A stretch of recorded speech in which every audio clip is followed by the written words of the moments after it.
Most people think using treats to train a puppy is as simple as handing out snacks when the dog does something right. But here's the reality. Bad timing, boring rewards, or treats that are too big can actually slow down the learning process or create a dog who only listens when food is physically in your hand. I'm Stephen Whitlow, and I've spent the last 20 years watching puppies learn. You're listening to the Pet Parent Podcast.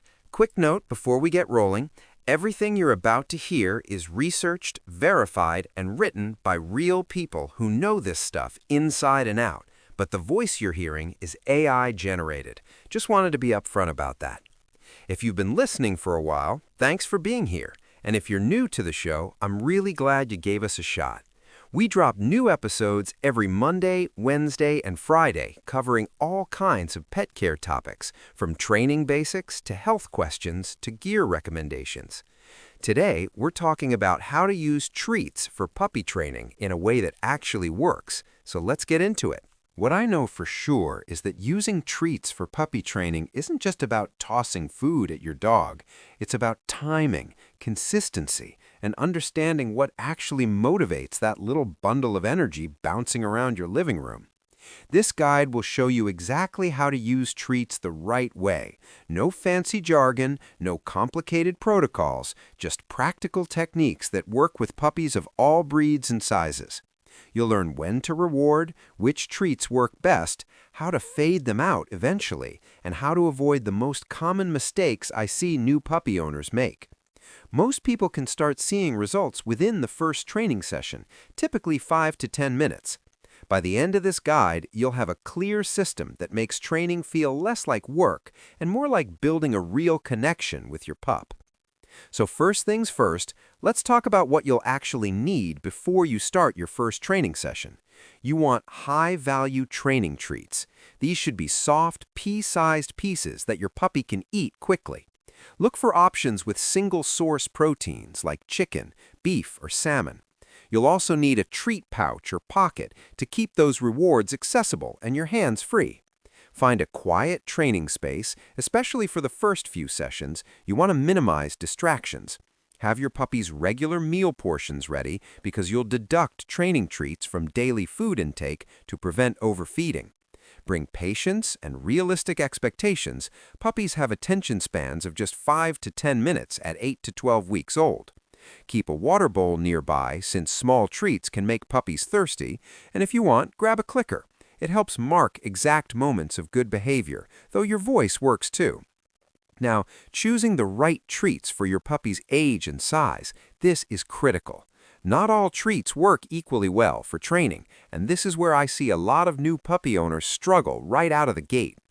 Your puppy needs treats that are small enough to eat in 1 second flat. We're talking pea-sized or smaller. If your puppy spends 15 seconds chewing, the connection between the behavior and the reward gets fuzzy. For puppies 8 to 16 weeks old, stick with soft, moist treats made from limited ingredients. I've seen great results with freeze-dried liver, small training treats specifically formulated for puppies, or even tiny pieces of cooked chicken breast. Something like Zook's Mini Naturals training dog treats is a solid example. They're small, soft, and break apart easily for even tinier rewards. Check the link below to see the current price.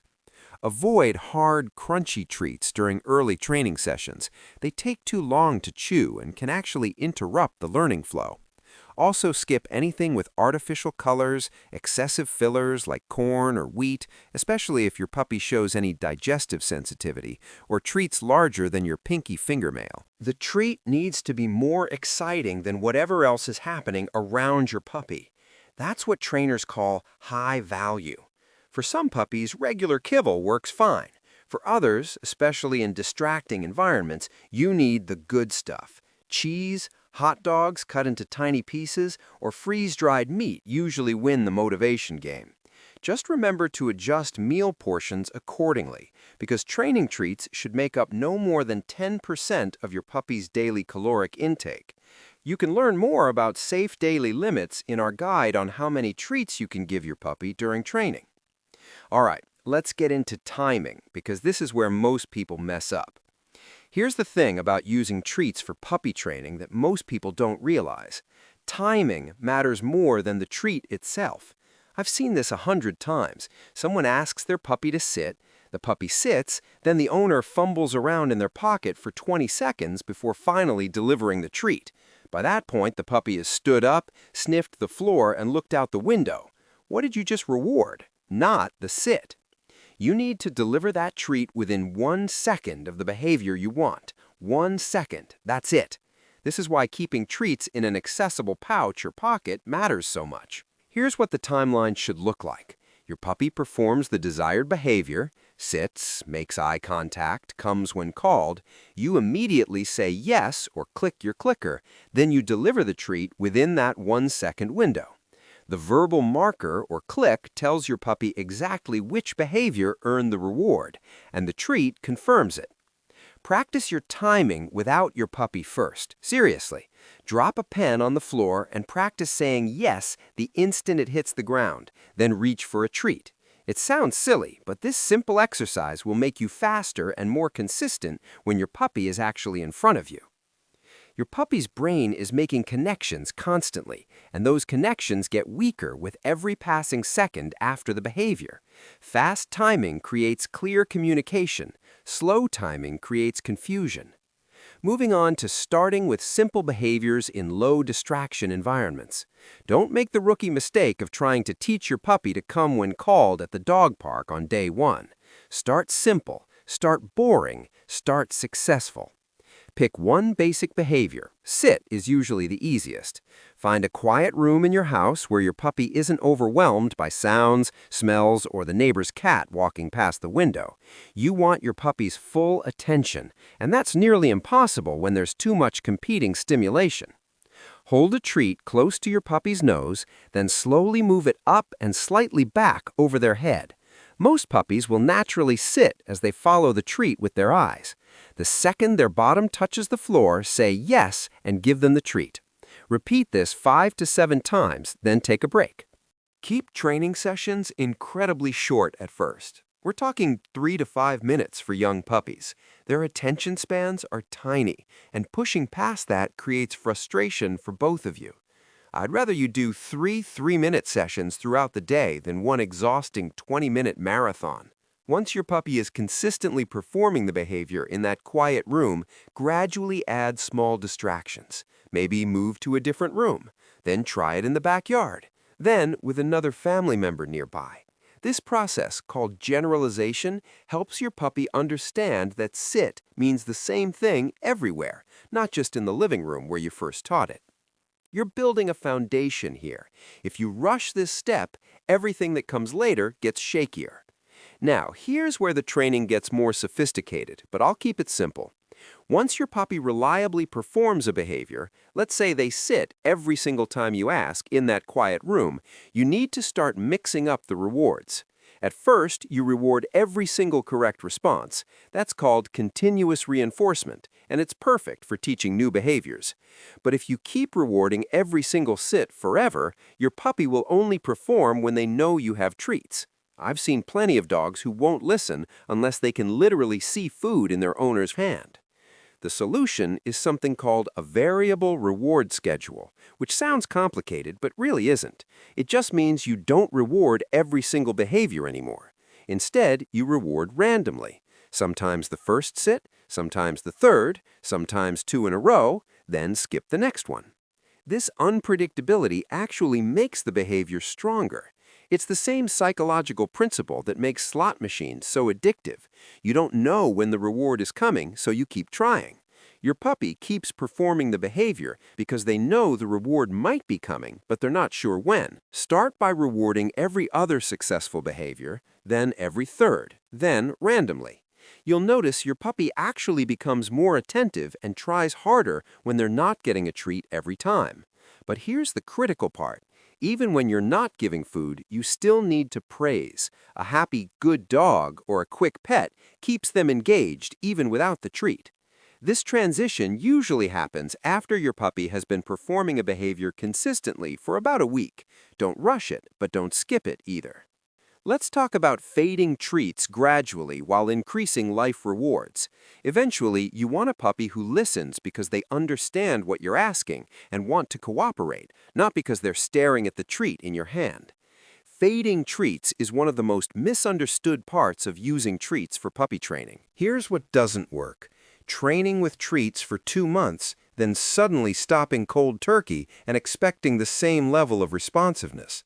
Your puppy will be confused and likely stop performing the behaviors as reliably. Here's what does work.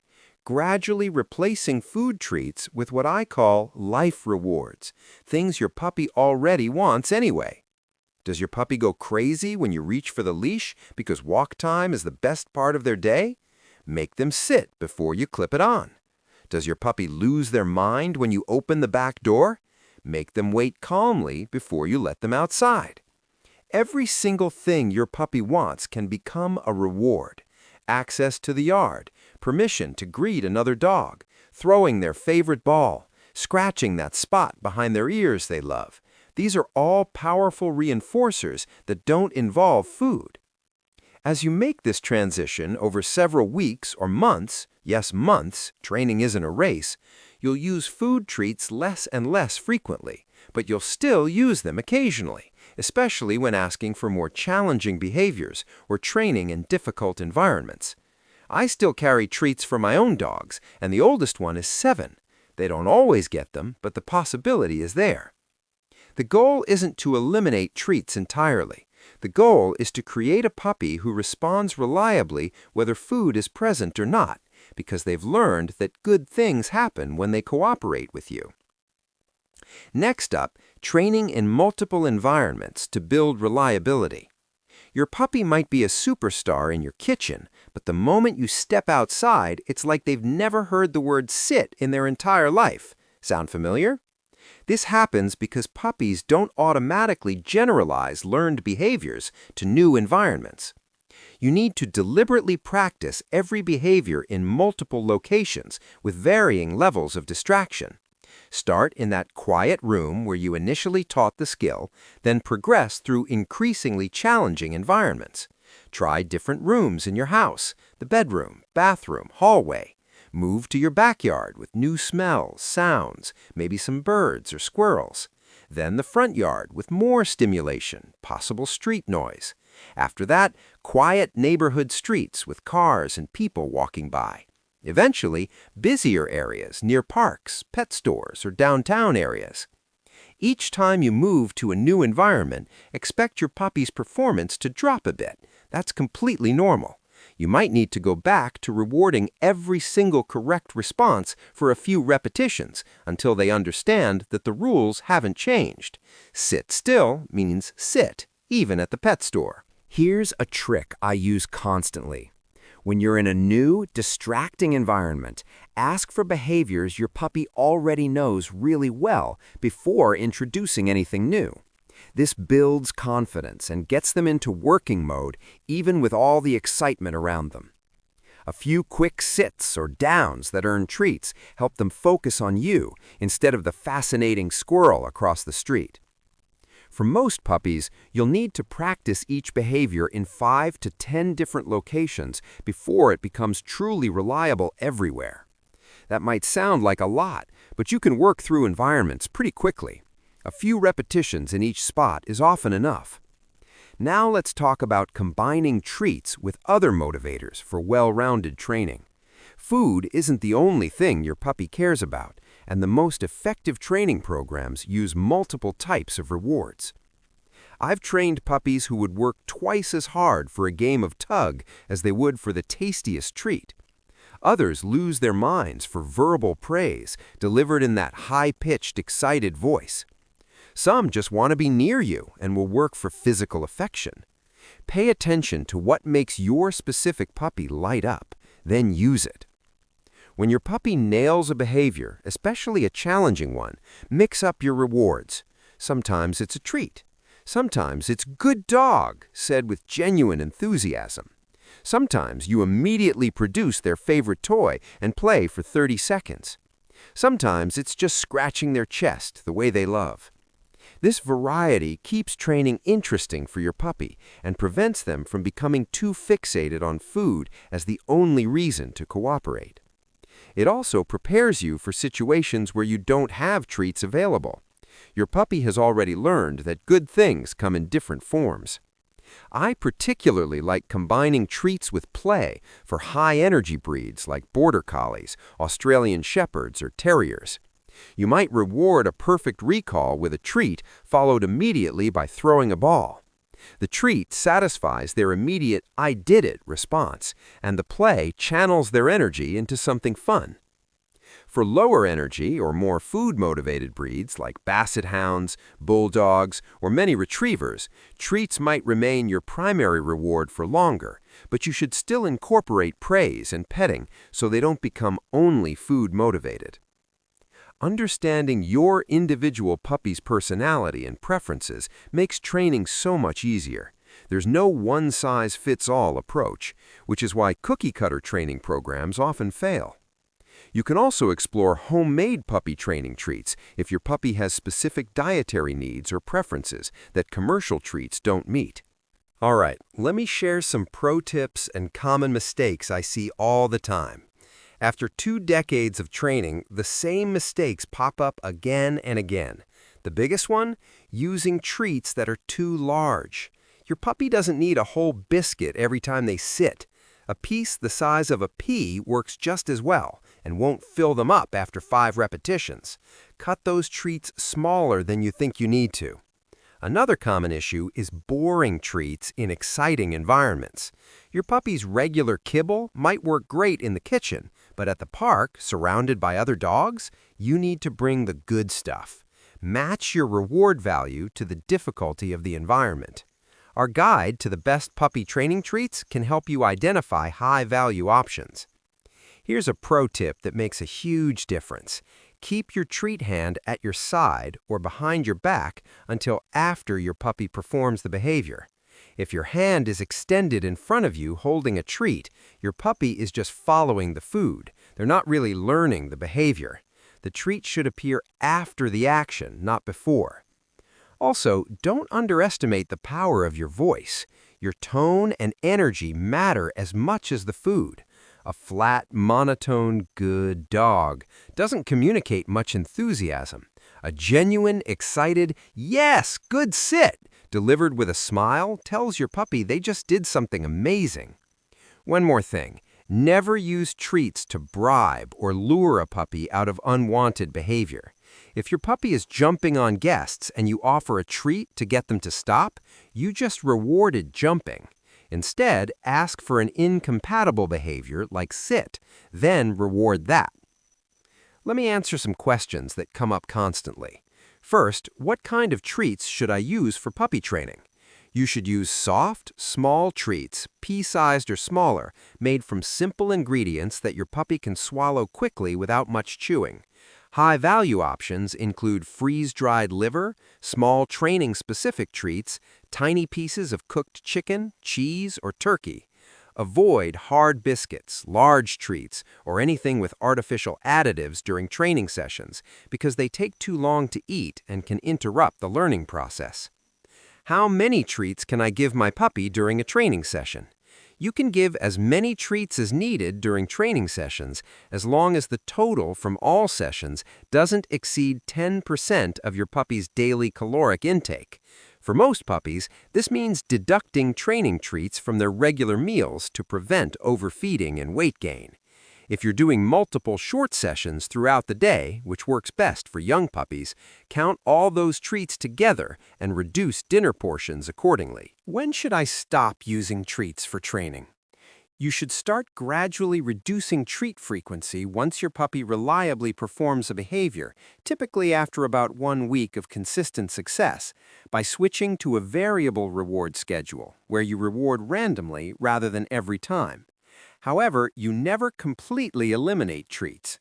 Even well-trained adult dogs benefit from occasional food rewards, especially when learning new behaviors or working in challenging environments. The goal is making your puppy respond reliably whether treats are present or not. Can I use my puppy's regular kibble as training treats? You can use regular kibble as training treats for low-distraction environments and with highly food-motivated puppies, and it's actually a smart way to prevent overfeeding, since you're just using their regular meal portions throughout the day. However, kibble usually isn't exciting enough for more challenging training situations or high-distraction environments, where you'll need higher-value treats like meat, cheese, or commercial training treats to maintain your puppy's attention and motivation. So, here's the bottom line. Learning how to use treats for puppy training effectively comes down to timing, consistency, and understanding what motivates your specific puppy. Start with the right treats, small, soft, and high value, delivered within 1 second of the desired behavior. Begin in quiet environments with simple commands, then gradually increase difficulty while transitioning from continuous to variable reward schedules. As your puppy becomes more reliable, fade food treats by incorporating life rewards like play, praise, and access to things they already want. Practice in multiple locations to build real-world reliability, and remember that the goal isn't to create a puppy who only works for food, it's to build clear communication and a cooperative relationship. Your puppy wants to understand you.